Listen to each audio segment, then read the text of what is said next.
প্রশ্ন করেছেন, আসসালামু আলাইকুম রহমতুল্লাহ বারকাতু। সম্মানিত শেখ, ওয়ালাইকুম আসসালাম রহমতুল্লাহ বারকাতু। একটি হাদিস এমন এসেছে, হজরত আবু হুযাইফা রাদিয়াল্লাহু তাআলা হতে বর্ণিত, তিনি বলেন যে রাসূলুল্লাহ সাল্লাল্লাহু আলাইহি ওয়াসাল্লাম অভিসম্পাত করেছেন ফটো গ্রহণকারীদেরকে।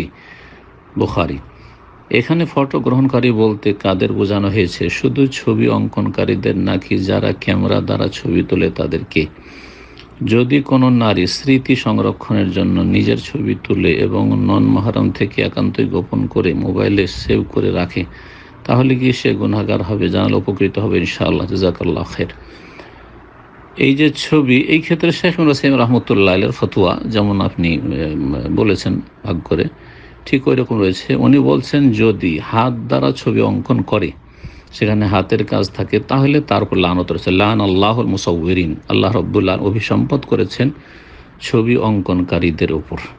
আর যদি ক্যামেরা দ্বারা ছবি তুলে, তো ইবনে মুসলিম রহমতুল্লাহর কাছে জায়েজ, কিন্তু অধিকাংশ ওলামা বলছেন সেই ক্যামেরা আজকাল উন্নত হয়েছে, সায়েন্স টেকনোলজি, সুতরাং ক্যামেরা দ্বারা সে ছবি ধারণ করে রাখুক, অথবা হাতে, আগের যুগের মতো হাতে ছবি অঙ্কন করুক। উভয় অবস্থায় ছবি অঙ্কনকারীদের ওপর বা ছবি যারা তুলে বিনা কাজে, যদি কাজ থাকে যেমন পাসপোর্ট করতে হবে, আর আইডি কার্ড বানাতে হবে, লাইসেন্স করতে হবে, হজে উমরায় আসতে হবে, অন্য অন্য কাজে, যেসব কাজে আইনত ছবি শর্ত, সেই ক্ষেত্রে কোনো শাস্তি নেই এবং কোনো বাধা নিষেধ নেই, ইনশাআল্লাহ জায়েজ।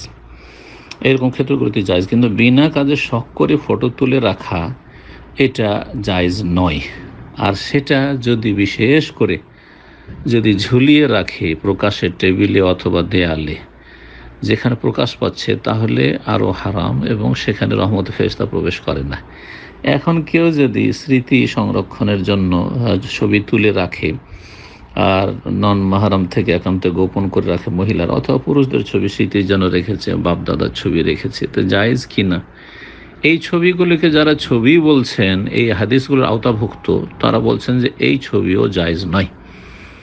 আরেক দল বলছেন যে হাদিসে যে ছবিগুলির কথা রয়েছে, সেগুলি যেখানে গায়রুল্লাহর পূজা, মূর্তি পূজার আশঙ্কা রয়েছে, আর সেগুলি হচ্ছে প্রতিমূর্তি, সেগুলি বডি বিশিষ্ট, যে মানুষের, মানব দেহের বা প্রাণীর অবয়বে যেসব ছবি অঙ্কিত হয়, মানে দেহ বিশিষ্ট করে তৈরি করা হয় প্রতিমূর্তি, সেগুলি হচ্ছে হারাম। যারা এরকম বলেছেন, তারা এই যে পত্রপত্রিকা, আরব দেশে, অনেক দেশে, বিশেষ করে পত্রপত্রিকাতে এই যে ছবিগুলি আসছে, শেখদের আসছে আর অন্যান্যদের আসছে, তো তারা বলছেন যে এটা ওই শাস্তির অন্তর্ভুক্ত নয়, জায়েজ।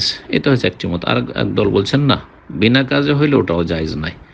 এখন কাজের মধ্যে হচ্ছে দিনের দাওয়াতি কাজ, জনকল্যাণমূলক কাজ। কোথাও আপনি ইফতার পার্টি করছেন, কোথাও এই রকমের জনকল্যাণমূলক কাজ করছেন, যেখানে ছবি করার প্রয়োজন রয়েছে। ছবি করে রিপোর্ট না দিলে আপনাকে যারা ডোনার, তারা বিশ্বাস করতে পারবে না যে আপনি ইফতার করালেন কি করালেন না, এই প্রজেক্টটা সম্পূর্ণ হইল কি হইল না। লোকজনের সমাগম দেখতে চাই, একটা আলোচনা চক্র হইলো, সেটা কেমন হলো, সেটাতে দাওয়াতি প্রচার প্রসার রয়েছে, লোকজনের সমাগম কেমন ছিল ইত্যাদি। তো এইসব বৃহৎ স্বার্থে ওলামারা জায়েজ বলেছেন। দাওয়াতি মাসলেহাত বা উপকারিতা যদি থাকে, দিনের খাতির যদি হয়, তাহলে তখন জায়েজ। আর বিনা কাজে শখ করে ছবি তোলা ভালো কাজ নয়। এই ছবিগুলোকে নষ্ট করে দেওয়া, বিশেষ করে মহিলাদের ছবি মোবাইলে সংরক্ষণ করে রাখছেন, হতে পারে যে অন্য কারো হাতে চলে যেতে পারে, মোবাইল হারিয়ে গেল বা কিছু হয়ে গেল, কেউ সেই ছবিগুলো হাসিল করে নিল, তারপরে কত রকমের যে অঘটন ঘটছে, অপ্রীতিকর অবস্থা তৈরি হচ্ছে। আল্লাহ রাব্বুল আলামিন যেন হেফাজত করেন।